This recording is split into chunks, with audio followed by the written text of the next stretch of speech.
child of God. In a cavalcade of Christmas cooking!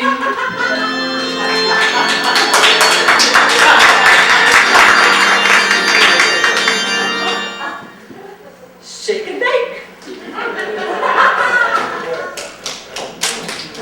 Hello, friends!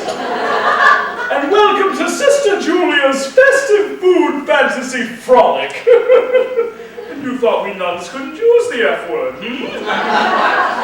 Well, let's get down to business, shall we? Starting with a few tips on planning your Christmas dinner party.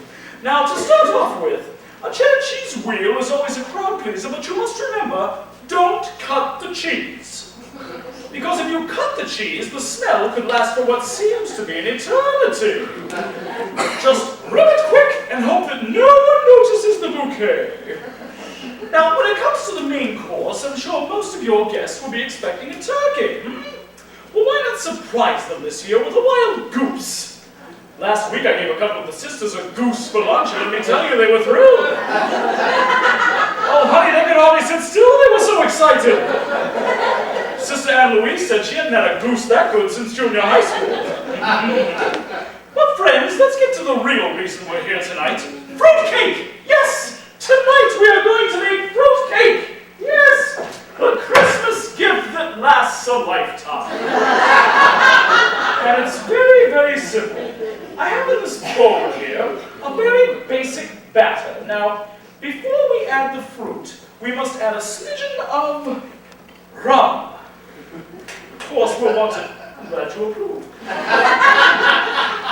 Of course, we'll want to taste our rum first to be sure it hasn't gone bad.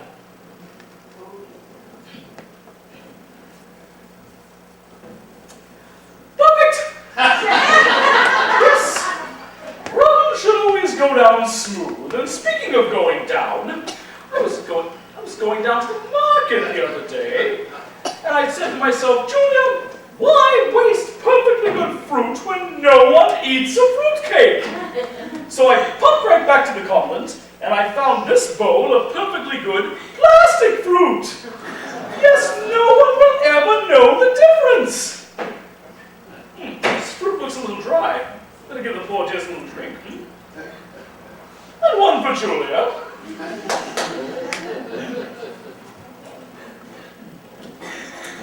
Oh, yes, that's very smooth. Now, can I put some in the batter? Oh, well, better safe than sorry, I would say. Oh!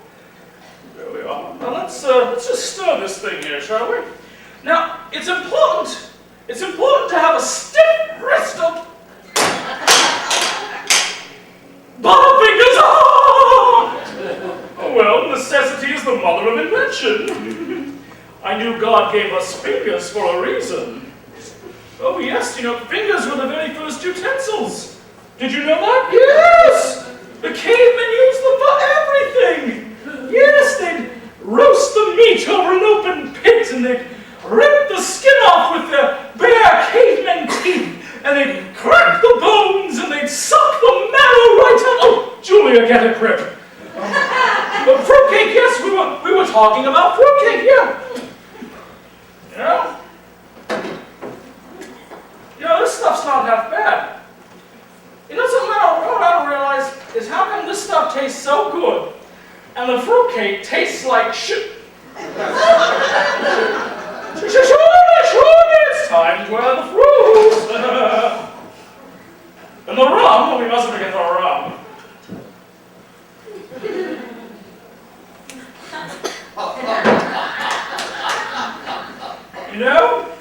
I just saw the thumbsing.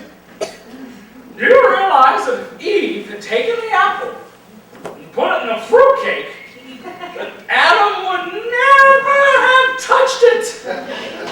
It's true, we'd be living in paradise today! Because the first fruitcake is still in existence. And I have it right here, friends. The first fruitcake. No wonder fruit stops make such good door cakes. Fruit doors make such good stuff. I'm sweating like a pig in here. Holy, Mommy needs a little drinky.